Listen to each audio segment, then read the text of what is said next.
அனைவருக்கும் வணக்கம். அற்புதமான காலை நேரம். மாதவிதான் காரணமா? மணிமேகலை துறவு மேற்கொள்ள அவள் தாய் மாதவிதான் காரணமா என்ற ஒரு ஆய்வினை மேற்கொண்டிருக்கிறோம். இந்த ஆய்வினை மேற்கொள்ள நமக்கு பணித்தது தமிழ்நாடு புதிய வெளிச்சம் அறக்கட்டளை. இந்த ஆய்விலே மிக அற்புதமான தமிழ் நிகழ்வுகளை எல்லாம், தமிழ் காப்பியங்களை படிக்க வேண்டிய ஒரு நிர்பந்தம் ஏற்பட்டது. அதை உங்களோடு பகிர்ந்து கொள்வதுதான் இதனுடைய நோக்கம். ஆர்வமுள்ளவர்கள் ஆர்வத்தோடு படியுங்கள், மிகச்சிறப்பானதாக இருக்கிறது. அற்புதமான பட்டிமன்ற தலைப்பை தந்து ஆய்வு கட்டுரையை எழுதச் சொல்லியிருக்கிறார்கள். தலைப்பை பார்க்கின்ற போதே தாய் மட்டுமல்ல, துறவு மேற்கொள்ள வேறு நபர்களும் காரணமாக இருக்கக்கூடும் என்ற ஐயப்பாட்டை எழுப்புவதாகவே இருக்கிறது. யார் என்பது நமது ஆய்வுக்கு பின்புதான் முடிவு செய்ய முடியும் என்றாலும், சிலம்பு செல்வர் திரு மாப்போசி முதற்கொண்டு பல தமிழறிஞர்கள் சிலப்பதிகாரத்திற்கும் மணிமேகலைக்கும் அளவிற்கடங்காத ஆய்வு நூல்களும் விளக்க நூல்களும் எழுதியிருக்கிறார்கள் என்பது தெளிவாக தெரிகிறது. ஆனாலும் இப்படிப்பட்ட ஒரு ஆய்வை கொடுத்திருக்கிறார்களா என்பது எனக்கு எல்லளவும் தெரியவில்லை. தெரிந்தவரை ஆய்வுக்குள் நுழைந்திருக்கிறேன். முன்னுரை. மணிமேகலை துறவு மேற்கொள்ள அவள் தாய் மாதவிதான் காரணமா என்ற கேள்விக்கு நாம் சிலப்பதிகாரத்தையும் மணிமேகலையையும் பார்க்க வேண்டியிருக்கிறது. கோவலன் கண்ணகி, கோவலன் மாதவி இவர்களின் வாழ்ந்த வாழ்க்கையில் அவர்களுடன் சம்பந்தப்பட்டவர்கள், சூழல், சமுதாயம், காவல் தெய்வம், இன்னும் மேலே ஊழ் என்றெல்லாம் ஆராய வேண்டி வருகிறது. ஒரு சமுதாயத்தில் அந்த சமுதாய வாழ்வு முறை அந்தந்த காலத்திற்கேற்ப மாறுபடுகிறது. சிலப்பதிகாரத்தில் ஆண்கள் பரத்தையர் வீட்டுக்கு செல்வதை குற்றமாக சொல்லவில்லை. அதேபோல கோவலன் பரத்தையர் வீட்டிற்கு போக வேண்டும் என்று போகவில்லை. மாதவியை ஒரு கலைமகளாக, நாட்டிய இலக்கண மாதாகத்தான் கருதுகிறான். அதேபோல கண்ணகியை வெறுத்தும் கோவலன் பிரியவில்லை. அவனது வாழ்விலும் சரி, மாதவியின் வாழ்விலும் சரி, கண்ணகியின் வாழ்விலும் சரி, திட்டமிட்டு எதுவும் நடைபெற்றதாக சொல்லப்படவில்லை. அப்படியானால் இவர்களின் மகளான மணிமேகலை ஏன் துறவு மேற்கொண்டாள்? ஏன் அவள் குடும்ப வாழ்க்கைக்குள் வராமல் துறவு மேற்கொண்டு போகிறாள்? அதைத்தான் ஆராய்ச்சி செய்ய போகிறோம். பொறுப்புரை. இது என்ன பொறுப்புரை என்று கேட்கிறீர்களா? ஆம், பொறுப்போடு ஒன்றை சொல்ல வருகிறேன். தலைப்புக்காக மட்டும் ஆய்வு செய்து முடிக்காமல், அற்புதமான தமிழ் காப்பியமான சிலப்பதிகாரம், மணிமேகலை இந்த இரண்டின் வரலாற்று உண்மைகளை வண்ணமுற காட்ட வேண்டும் என்ற பொறுப்போடு இந்த உரை. ஏனெனில் இந்த ஆய்வை ஒரு பெரும் ஆய்வாக இல்லாமல் சுருக்கமாகவே முடிக்க இருப்பதால், காலத்தையும் கணக்கற்ற வாத பிரதிவாதங்களையும் கடந்து கடல் கொண்டாலும், ஓலைச்சுவடிகளை கரையான் உண்டாலும், கண்விழித்து காப்பாற்றிய தமிழ் அறிஞர்களை தெரிந்து கொண்டு அவர்களை வணங்கி வாழ்த்தி செல்வதுதானே பொறுப்பானதாக இருக்கும்.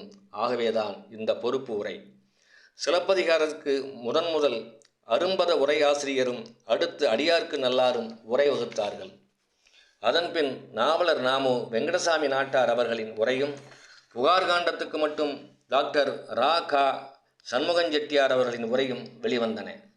அதன்பின் சிலப்பதிகாரம் முழுவதையும் நன்கு ஆராய்ந்து மேலே குறித்த இரு பழைய உரைகளுடனும் அரிய பல குறிப்புகளுடனும் முதலாக அச்சில் ஏற்றிய பெருமை அருந்தமிழ் சொந்தாற்றிய ஈடு இணையற்ற தமிழ்தாத்தா டாக்டர் உ.வே. சாமிநாத ஐயர் அவர்களையே சாரும்.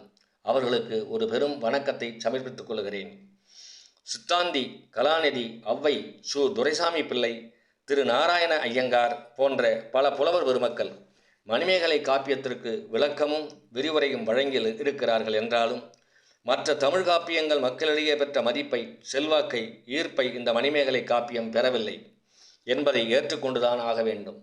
இதற்கு என்ன காரணமெனில், பழந்தமிழ் பணுவல்கள் பலவும் உரை நடையில் இல்லை. பொருள் விளங்கி புரிய வைக்க வேண்டிய புலவர் நடையில் உள்ளது. பாமரரும் படித்து பொருள் உணர்ந்து மகிழ்கின்ற வகையில் எளிய இனிய தமிழில் இருக்க வேண்டும். யார் முன்வருவார்கள் என்பது போல் கேட்கிறார் மணிமேகலை பதிப்பாசிரியர் திரு ராமலட்சுமணன், உமா பதிப்பகம், 2001. சிலப்பதிகாரம் இது ஒரு நாடக காவியம். உள்ளத்தை வயப்படுத்தும் கதை அமைப்பு கொண்டது. உயிர்ப்புள்ள கதை மாந்தர்கள், ஏழிசை கூத்துக்கள், குறவைகள் ஒலிக்கின்றன, பண்கள் பயின்று வருகின்றன, அரசியல் அறங்கள் சொல்லப்படுகின்றன, அறவொழுக்கங்கள் பேசப்படுகின்றன. மக்களின் பல்வேறு தளம், நிலை, கொள்கை, இனம், தொழிலை நாம் அதில் காண்கிறோம்.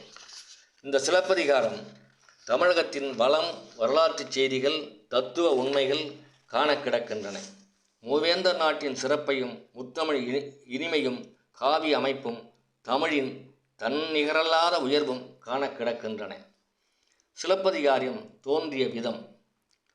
குணவாயிற் கோட்டத்து அரசு துறந்து இருந்த குடக்கோச் சேரல் இளங்கோ வடிகட்டு குன்றக் குறவர் ஒருங்குடன் கூடி புலம்பு வேங்கை நலங்கினார் கொழா நிழல் ஒருமுலை இழந்தால் ஒரு திருமா பத்தினிக்கு அமரர்க்கு அரசன் தமர் வந்து ஈன்ற அவள் காதல் கொழுநனை காட்டி அவளொடும் எம் கட்புலம் காண விட்புலம் போயது இரும்பூது போதும் அஃது அரித்தருள் நீ என குடநாட்டு வேந்தர் குடியினரும் சேரலரும் மரபினருமான இளங்கோவடிகள் அரச வாழ்வை துறந்து குணவாயிற் கோட்டத்தில் துறவியாக தங்கியிருந்தார். திருச்செங்கன்றத்து குறவர்கள் ஒரே கூட்டமாக வந்து கூறினார்கள். பொன்னிற மலர்கள் நிறைந்த வேங்கை மரத்தின் நலம் கிளர்விக்கும் கொழுமையான நிழலிலே தன் ஒரு முளையினை இழந்தவளான ஒரு திருமா பத்தினி நின்றதை கண்டோம். தேவர்க்கு அரசனை சார்ந்தவர்களின் சிலர் அவ்விடம் வந்து அவளுடைய கணவனையும் அவளுக்கு காட்டி அவளையும் அழைத்து கொண்டு விண்ணுலகம் சென்றனர். இவற்றை எங்கள் கண்களால் கண்டோம். அடிகளே நீவீர் அறிந்து அருள்வீராக என்று அவரை வணங்கி சொல்லுகிறார்கள். இதற்கு சாத்தனார் உரை. அவன் உழை இருந்த தன் தமிழ் சாத்தன் யான் அறிகுவன் அதுபட்டது என்று சாத்தனார் அங்கிருந்த குன்றக் குறவர்களுக்கும் இளங்கோவடிகளுக்கும் கண்ணகியின் கதையினை சொல்லுகிறார். புகார் நகரம், ஆத்திமாலை, சூடுபவனான சோழனின் மூதூர். அங்கு கோவலன் எனும் ஓர் வணிகன் நாடக கணிகை ஒருத்தியுடன் அவன் ஆடிய ஆட்டத்தினாலே தனக்குரிய அரிய செல்வம் அனைத்தும் இழந்தான். அவன் மனைவி கண்ணகி என்பாள். இறுதியிலே 2 காற்சிலம்புகளே இருந்தன. அவற்றை விற்று பொருள் பெற விரும்பிய கோவலன் மாட மாளிகைகள் நிறைந்த பாண்டியரின் தலைநகரான மதுரையை அவருடன் சென்று அடைந்து சிலம்புகளை விற்று வர புறப்படுகிறான். வணிகர் தெருவின் வழியாக சென்றபோது எதிர்பட்ட பொன்வேலை செய்யும் கொல்லன் ஒருவனிடம் இச்சிலம்பினை காட்டி தன் எண்ணத்தை கூற, சிலம்பினை கையிலே வாங்கி பார்த்த பொற்கொல்லன் தான் முன்னர் களவாடிய அரசியின் காற்சிலம்பு நினைவுக்கு வர ஏதோ திட்டமிட்டவனாக கோவலனிடம் கோப்பெருந்தேவியார் அன்றி வேறு யாரும் வாங்கி அணிய முடியாது, இருப்பீராக எனச் சொல்லிச் செல்கிறான். பாண்டியனை கண்டு நம் அரசியின் சிறப்புமிக்க வேலைப்பாடமைந்த காற்சிலம்பனை ஓர் அயலாரின் கையிலே கண்டேன் என்கிறான். வினையின் பயன் வந்து விளையும் காலம் வந்ததால் எதையும் விசாரிக்காமல் பாண்டிய மன்னன் காவலரை கூவி அழைத்து, இதோ இவன் காட்டு மக்கல்வனை கொன்று அவன் கையில் உள்ள சிலம்பனை இவ்விடம் கொணர்வீராக என ஏவுகிறான். அதன்படியே எந்த விசாரணையுமின்றி கோவலன் வெட்டுண்டு சாய மனைவி கண்ணகி புகலிடம் ஏதுவுமின்றி நெடுங்கன் நீர் வடிய அழுகிறாள்.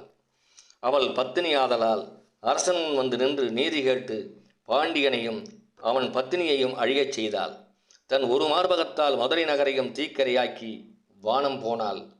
தன் கணவனுடன் குறவர்கள் கண்டவள் அவளேயாவாள் என சாத்தனார் கூற, வினையின் பயன் வந்து விளைகின்ற காலம் என்பதை வைத்து இளங்கோவடிகள் யாமே இக்காப்பியத்தை ஏற்றுகிறோம் என சிலப்பதிகாரத்தை தந்தொருளினார். மிகச் சுருக்கமாக இக்கதையின் போக்கை நாம் இப்பொழுது பார்த்தோம். மீண்டும் தொடருவோம்.